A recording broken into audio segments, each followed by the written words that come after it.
Hello, hello, and welcome. I'm going to start that again. Yep. Uh, Damn cold. I've been saying I have a man cold because I've been acting like a big suck over it. So, anyways, all right. Welcome, welcome, welcome to another episode of She Talks Business. I am super happy to be here with Kris Plachy, who was very challenging to get on the show because she is such a busy and in demand person. And if you follow her on Instagram, I feel like she lives in Hawaii half the time and is just doing nothing but having fun in her business. So, Kris, Mm. welcome to the show. Thank you. Thank you. If it's not Hawaii, it's somewhere where there's sun, especially from December to April. Yes.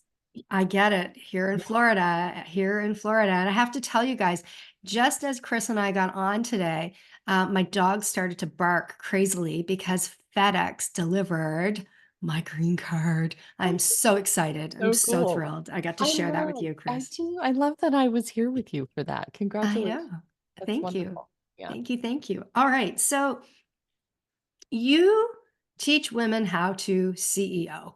Mm. And, I love reading some of your truth bombs on Instagram. And I know some women that you've worked with. And obviously, I've had conversations with you at different events that we've been at together. Mhm. Um, I want to just start by something that you proclaim on your website, which is you say women lead differently. Can you Mm. explain what Mhm. you mean by that? Because leadership is leadership. So why is it that Mm. you believe women lead differently? Is it though? Is leadership? Such a great question that we could Mm, talk about forever. I've been doing it's such thank you for that introduction and also for the fabulous intro question.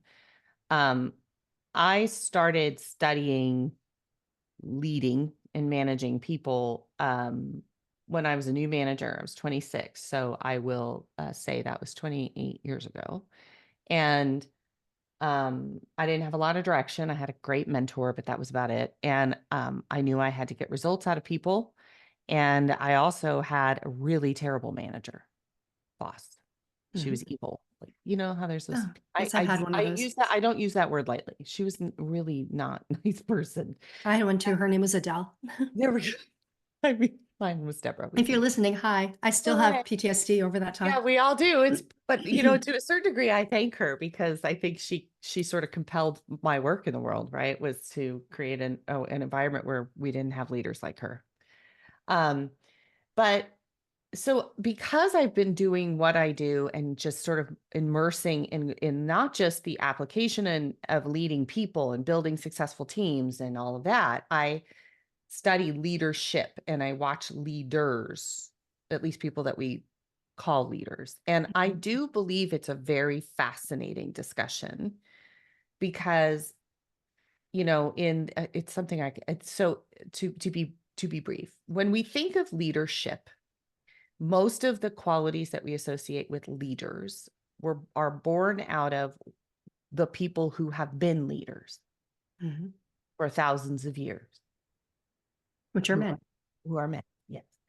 And leadership then is power, it's authority, it's gravitas, it's influence. In some cases, it's fear, it's command, there's varying degrees of that within the space, right? And women have only really been in business, technically, right? At any kind of level, really for not very long, 50, 60 years, right? I think I saw something on Facebook a couple of weeks ago. 50 years ago, we were finally allowed to get our Credit card. credit card. I was Yeah, like, my 50 my years ago. My mom God. my mom You was that mom. My mom was in 1976, dad left my mom and she couldn't get a credit card.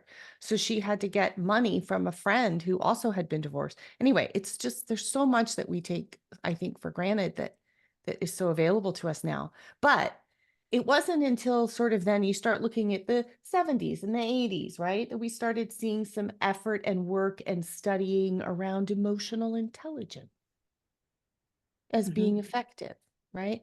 But still qualified as soft skills, not hard skills, soft skills, right? And yet, if you walk around and you ask people who are the best leaders you've ever worked for, Is it going to be the ones who drove them into the ground and beat them up and told them to listen to whatever they said because they're the boss? No, it'll be the ones who listened to them, who built an environment of support, who created a culture where people all got to feel great and motivated and excited. It'll be people who communicated well. Well, guess what women do really well? All of And that. I actually think women are exceptional at leading. And I don't actually think leadership is a skill. I think leadership is a qualifier for a bunch of skills that have to do with human behavior. But I think that women inherently are naturally good at leading because we are socialized to pull people forward, to nurture people Mm. through and help them, whatever you want to whatever you want to do.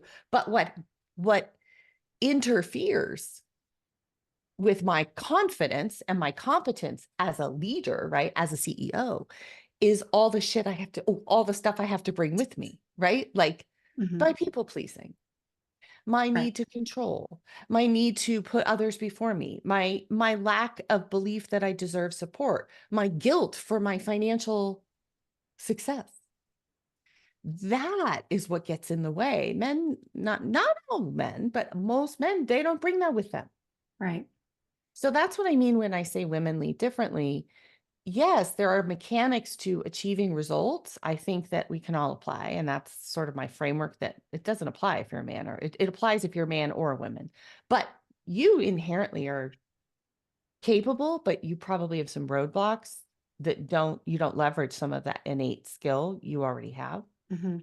when you could. So you talk on your website, and guys, if you're listening, I apologize if I clear my throat a lot. I am suffering from a man cold, and so you may hear me cough or sputter. Um, Speaking of, right, women even cold differently than yeah, men. exactly. I'm being a bit of a suck with this one because I haven't been sick in 2 years, so I am calling it a Oh. man cold. Why do mission, vision, and values matter? Mm. And why is it important for us to get really clear about them? I wrote a thing in my newsletter a few weeks ago because I was in Chicago at Strategic Coach, and my sister came and met me, and she brought all kinds of cheese, crackers, and wine, and we sat in my room and we talked and had drinks, and she said to me, "So what is the vision that you have for your company anyways?" Mm. And I got like tongue tied and couldn't answer the question. And I wasn't sure, like, is it because I'm tired? Is it because I don't have a vision? Like, and so it really bothered me. And then the next day, I suddenly got clarity on I do have a vision, and I do know what my vision is. And I texted her and I told her what it was.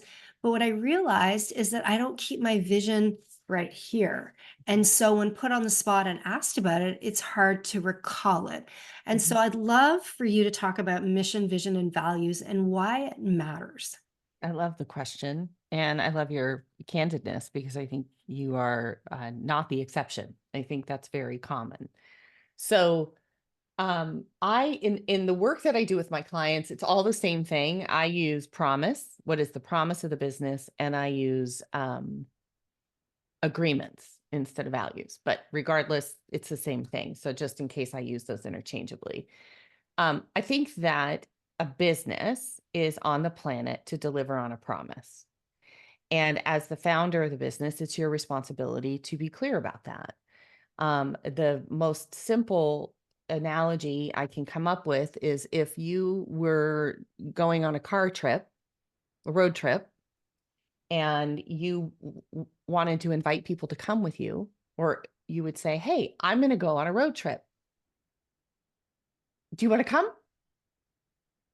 Where are we What would be going? your first question? Yes, where are we going? And so, like, it's a natural need that we fulfill if we think about team development and we think about building a team as designing an ecosystem, right? Of integral different parts that will deliver on a promise, right? Mhm, A destination, right? Now, a promise is to me the big goal, right? Mine is right now is to prove the power of one thriving woman. I know that when one woman thrives, it changes the landscape and makeup of every part of her life and everybody she touches. If a woman is thriving, so many other people are thriving. It's Hmm. just the truth of it. Yeah. So that's like the promise of my business, is just to do that. Now, my current vision, which is more measurable, is to touch 20 million women in some way, to have an impact, so that if we could move 20 million women more closer to competence, confidence, and courage in how they lead, we could change the world. I do believe that, right? Now, how would you feel if I offered you a job in my business with that picture versus I train women how to lead, right? And Hmm. now you might say, I don't want to be a part of that, but at least you know where we're going, Right. right? And then the woman that, or the people that I might hire would be like, who are into it, are like, let's go, right? I want to get in that car. So Hmm. it immediate, and I think about it in terms of team, right? You're going to go into other environments that will talk to you about why it matters for your branding, why it matters for your marketing, why it matters, right? So it touches elements of your business. I talk about it that way. Then the values become the norms. So values, a lot of people spend a lot of money coming up with their values, but they make them outward facing, What right? do you This is what, right, mean? your customer should expect this of you. Okay, sounds great. Lots of companies have great values for customers and they treat their employees like. Mm, Mhm. right. So I think of agreements. So I want to know what the values are of the founders that I work with, and what are the values that you will use to hire and fire people. Mm, And then those become the basis for the agreement. So if I extend an invitation to you to join my organization, which is the other language I use, I don't like to use hiring so much anymore. I'm inviting you into my organization. This is where we're going. This is the promise of our business. This is the result we're here to deliver on. And these are the agreements that we all collectively make to how we work together. it And changes then everything. it changes everything. And then I know I've been so clear when I hire people.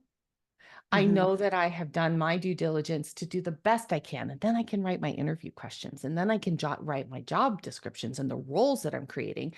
It's all results focused. I have a whole new org model that I've created that's focused entirely on results and not positions, because even our org charts are written like kingdoms. Hmm. Yeah, it's true. I Mhm. just did a great exercise this year. So I brought my team to a beach house in Florida for 4 days, and it was an all employee team meeting. And one of the things that we did was a values exercise, because we had values in place, but they were old values Mhm. that were created by people who no longer work for the company. And we did this really cool thing. If you're watching this video, we came up with what we Ooh, I love call the that. Go Daxi Grit. I And love. we didn't start with the acronym. We landed on the acronym as, we got clear on what our values were.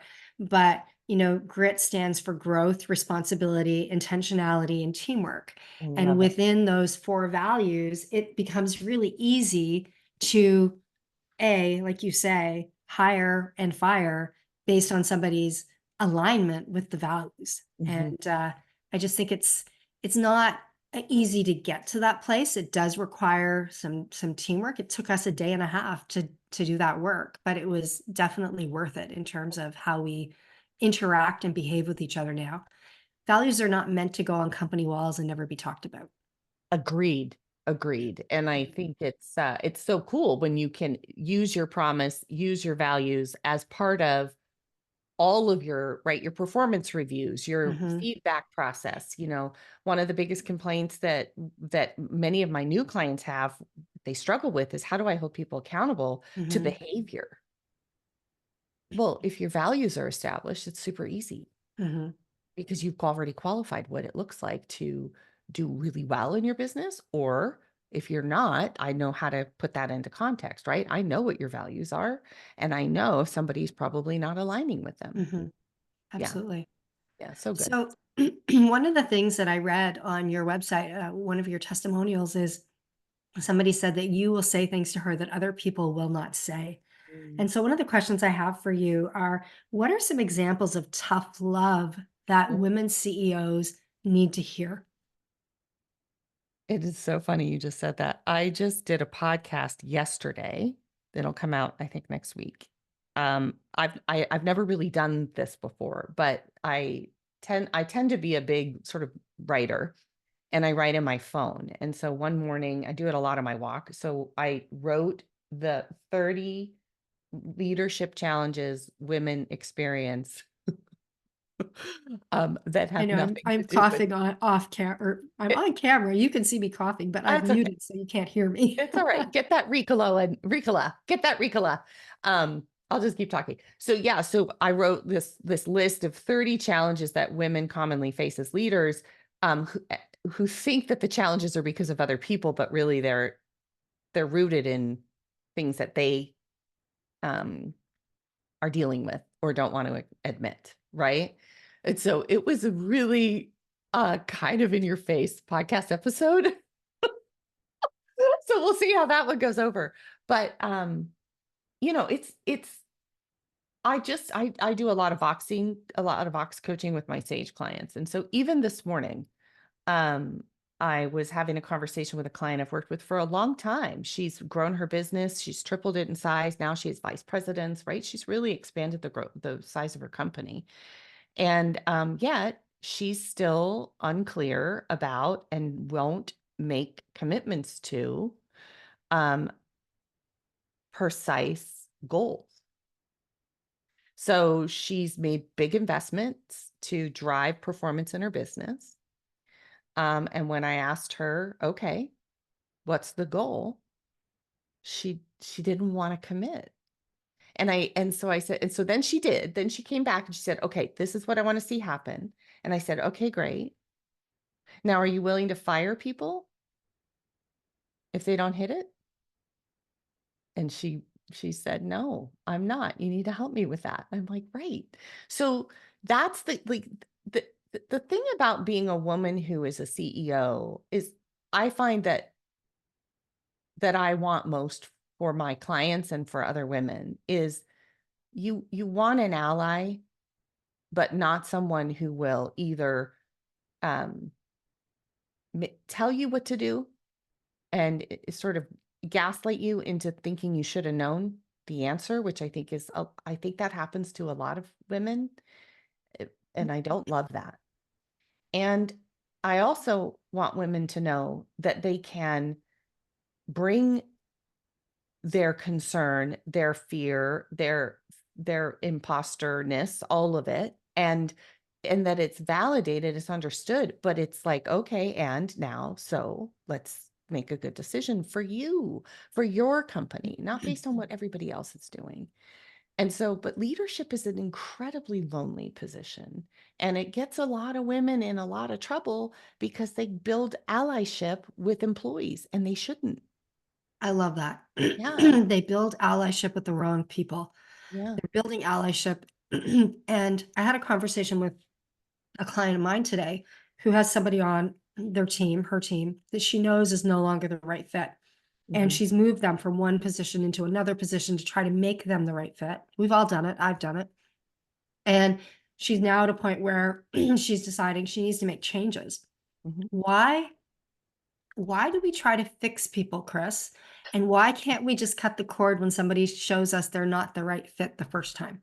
Yeah. Well, I think there's probably a few reasons, but the overall one is to me is that we and I really am overgeneralizing, but I just think I mean I've worked with hundreds and hundreds of women, so I feel quite qualified in saying this. Women are just socialized and culturalized to be caretakers and to do what's best for people and to try and make it work and to be collaborative. And you know what? So much of that is amazing. But it's that thing I'd say a lot that there's a difference between like when your superpower becomes your poison. And I actually just did an Instagram story this morning and said, you know, at the end of the day, your responsibility is to the promise of this business. You didn't start the business to give that guy a job. You started the business to achieve whatever it is you said you wanted to do in the world. And if you are allowing your own emotional discomfort to prevent you from making the difficult decisions in your business, then that's something that's incredibly important as a leader to take responsibility to figure out, address, and resolve. It doesn't mean you have to become cold. It doesn't mean you have to become callous. None of that is necessary, but consistent and clear, and honoring of the results for the business is vital. And it's I Mhm. just think it's a responsibility that you assume. So it's normal to feel that tenderness and want to find a way to make it work. Um, it isn't necessarily useful. And 9 times out of 10, when we do exactly what your client did, it doesn't work. Because Mhm. what we're doing is we're basically saying, okay, I have this team of people. What kind of game should we play? Right? And a lot of founders hit this wall between like 1 and 3 million because they built the team, right? They're like, okay, I got all these players, but And they feel loyal to the team that got them there. exactly. And then there's all the guilt, right? Like they got me to making this much money. How can I now? Right. But people's skill sets generally, all of us, if we're not willing to grow, we got to Mhm. go. Right. And so what I want women to do is say, no, no, this is because when you get your business to like 3 million plus, it's a new game. Mhm. So now I'm playing this game. So now what kind of team do I need? Don't design the game by the players you have. Figure out the Right. game you're playing and then get the right players. But it is it's a growth piece for all of us when we hit certain levels of our business size and team size. I love what you just said. Don't design the game by the players you have. Yeah. It's that's what keeps us stuck. That's what keeps Right. us spinning our wheels because if you have players on your team that are not committed to growth, then you're not going to be able to grow. I was No. listening to excuse me, a Tim Ferriss podcast a few weeks ago. He interviewed Reed Hastings from Netflix, Mm, and he talks about the fact that excuse me, adequate will get you a really good severance package at mm, Netflix. mhm. And he talks a lot about if you only had 11 players to put on your team, would you choose just 11 anybody's or would you want the best 11 players you could get? And I Mhm. think sometimes what happens, probably because of that nurturing tendency, is we think we can shape and mold Oh people yeah, into we can. being the Yeah, players we want instead of hiring the players we need. I know 100%. I'm guilty of I've done that. Well, because you're an entrepreneur. So you're like, no, no, no, right? You're just built for hope. You're Right. built for, right? You're like, no, we can make this happen, right? Because you have Mhm, and sometimes we see more potential in people than always people are willing to fulfill for themselves. 100%. Absolutely. Mhm. So, I have a question, one of my last questions for you is, what are 3 things that women can do to overcome their discomfort at having difficult conversations. Mhm. Because I think that's one of the things that really gets in the way of a lot of women's success. I know, I mean, I coach business owners too. Mhm. Um, and a lot of the time, it's like, even in my own team, when I see people who are not performing well, it's conflict avoidance. People are just not comfortable having uncomfortable conversations with the right person. They can Mhm. have them with everybody else, Everybody but else. with the right person. That's why I say talk to, not about. Yes. Right. So what are 3 things that you could recommend, 2 or 3 things that women do to get more comfortable with those types of conversations? All right. Well, the first thing is boring, but it works. And that is that your questions have been perfect because you, if you don't have a framework for results and performance, it becomes impossible to address poor performance, poor results, poor behavior. So you have to have a promise. You have to have clearly established values. You have to have clearly defined roles, and you have to have clearly defined goals, period. If you don't I don't know have why those, this I know Zoom is loving this I right know, I know. Zoom is now. like, Kris Plachy is on Let's fire. go. Yeah. And Thumbs up everywhere. that's a 1 hour leader framework that I teach all the time, because in the absence of it, you are flailing. And that's when all the emotion, you're using emotion to evaluate results, and you can't. Performance should never be an opinion. As soon as it becomes your opinion, it Mhm, triggers judgment and emotion, right? So it's so boring, but it's true. So get that part together. The mhm. second thing is evaluate what you're making it. What does difficult mean, right? What will happen? They will get mad. They won't like you. They'll They will argue think with you? they'll argue. They'll think they won't if you root if you root their feedback in facts. They can argue all freaking day. You don't have anything to defend. If you make it about opinion, you are defending all day, right? So listen, you cannot like the evidence, I get it, but it doesn't change it, right? So, so when we have evidence, we prepare ourselves to be empowered in a conversation. The second thing is we have to evaluate, what is this difficult? So what? What's going to happen? They're going to get mad. They're going to yell. They're going to cry. They're going to quit. They're going to tell everyone you're a raging, you know what? What's going to happen?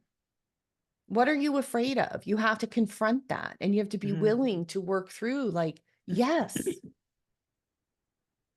you said yes to being willing to have difficult conversations when you said, yes, I want to run a multi-million-dollar business. Like, it's the way it goes. It's like, it's a job, it's part of the job. And I'm not trying to be dismissive, but I Mhm. think if you really are triggered by it, you really do have to get the resources to support you. I'm working with someone right now who now she's recognizing, like, I cannot stand people to feel like they don't, for me to think that people don't like me.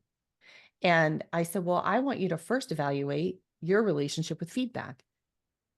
Because what happens to you when somebody gives you feedback? Do you receive it as negative? Do you take it and she boxed me back and she said, yes, I do.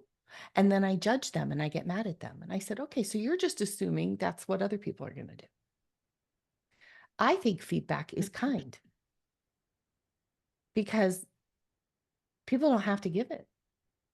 I think it's actually a generous thing when somebody takes the time to tell me, hey, you could do better. I want to support you in doing better. And then the last thing I would say is I've been leading people for 30 plus years or so. And um, I'm still not comfortable. I still don't love it. I don't skip into these meetings. I have a framework. I have a process I follow. I have, um, I believe that accountability and feedback is actually kind. I Mhm. think clarity is kindness. I think it is much kinder for me to be direct and clear with grace than to pocket that anger and resentment and blame you for it and never address it. So, but I do believe that if you run a business or a team and you cannot deliver difficult feedback, you are handicapped. And it is something to address and get resolved. So that doesn't mean you love it, but you can do it and you can do it well, with aligned with your values and aligned with who you want to be in the world. Um, because it's, your team will only ever be as good as your lowest performer. And Mhm. I agree with what you said, right? Like, if you can only put 11 people on a team. I did a podcast a few months ago that's because my daughter plays competitive soccer, right, at the college level. And, coaches of sports teams don't have any problem benching people. Mm-mm. And nobody thinks twice about it.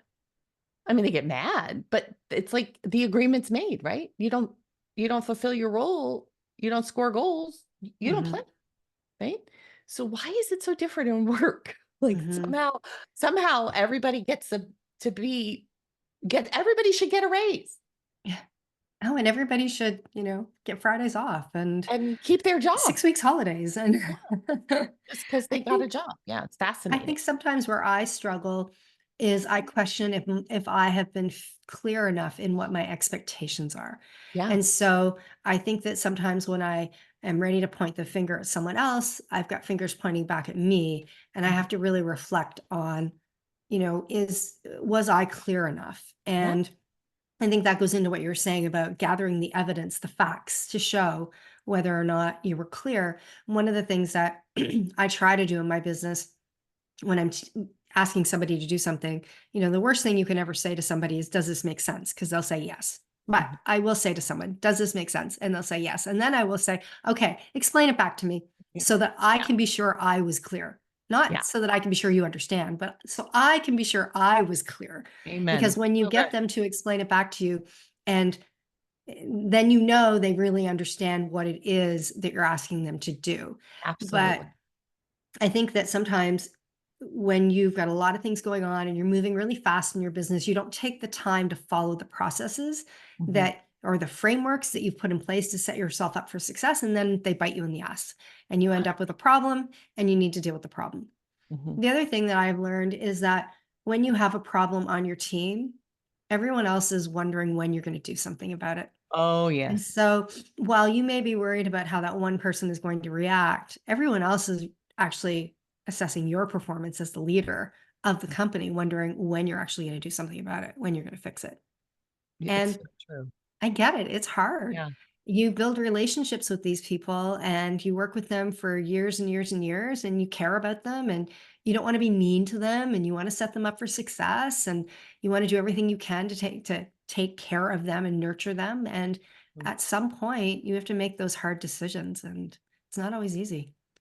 It isn't easy, and it's not supposed to be easy, and I think it's why I know you're very active in your own growth and your own development, right? And, I just can't emphasize enough that as a woman who's leading your own business, you have to grow and transform into the the version of you that is meeting the demands of the business as it grows, and that is one of them. And Mhm. because if it's something that you've struggled with and then you start to add management layers into your business, now we have a double problem. We Mhm. have managers who aren't holding their team members accountable, and we have a leader who struggles to hold the managers accountable, right? And as a leader, you're setting the example for your managers, so Yeah. they're emulating you.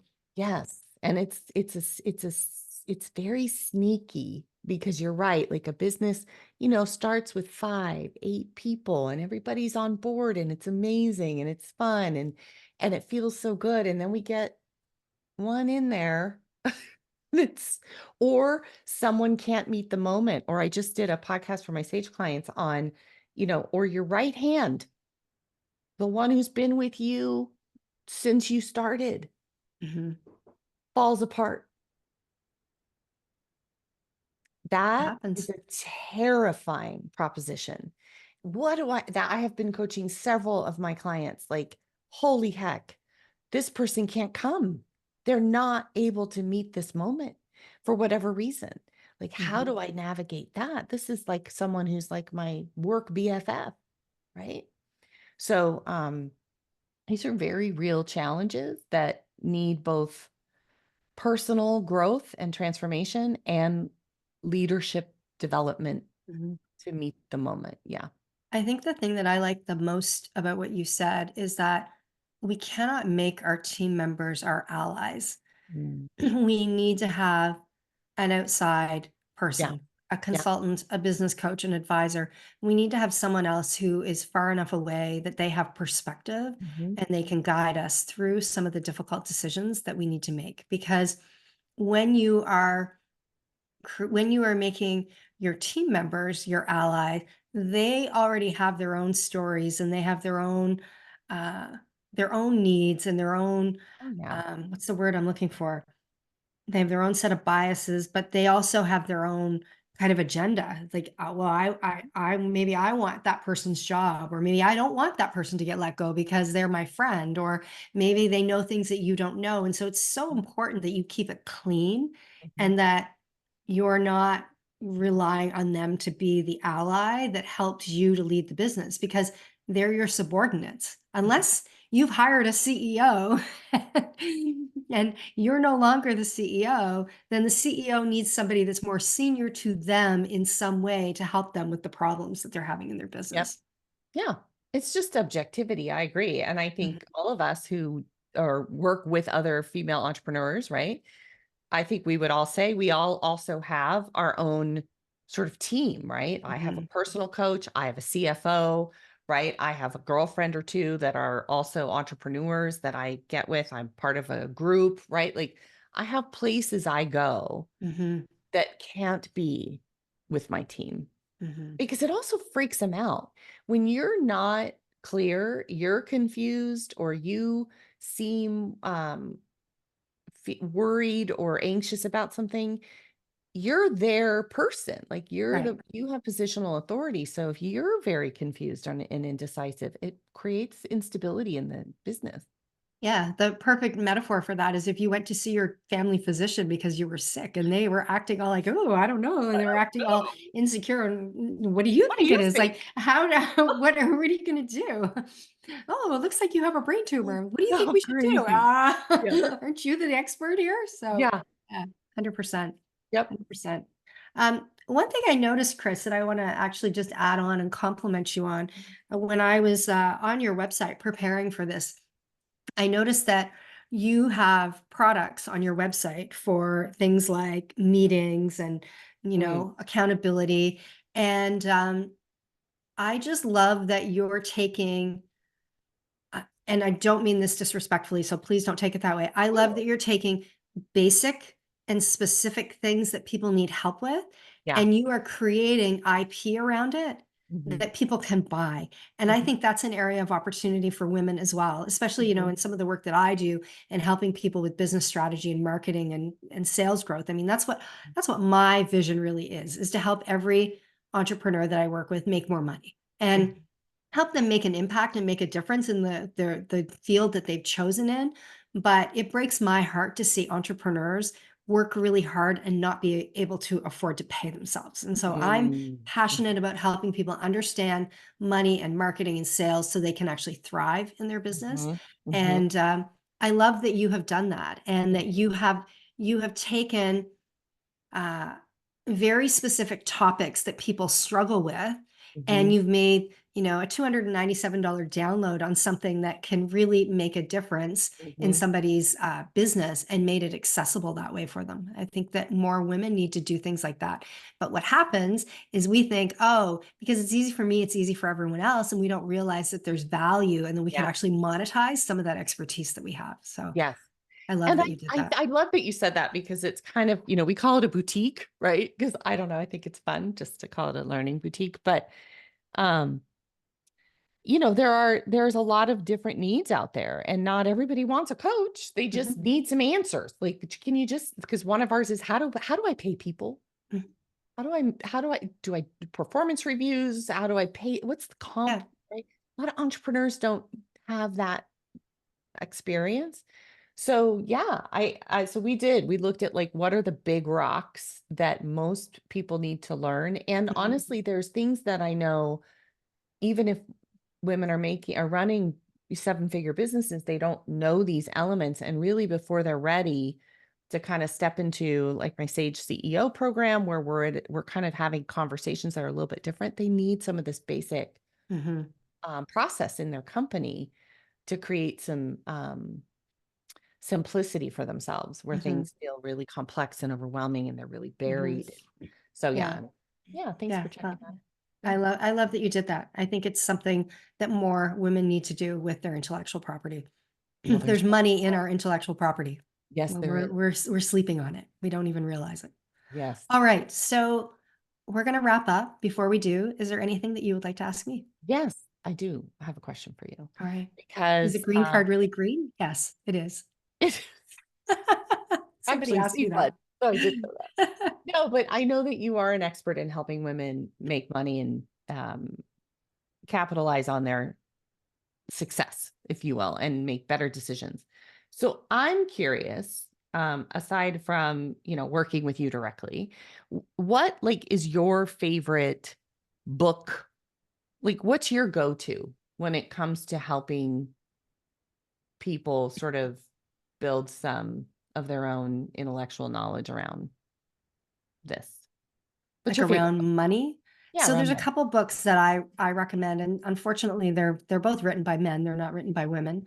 One is The Psychology of Money. I love that book by Morgan Mhm. Housel.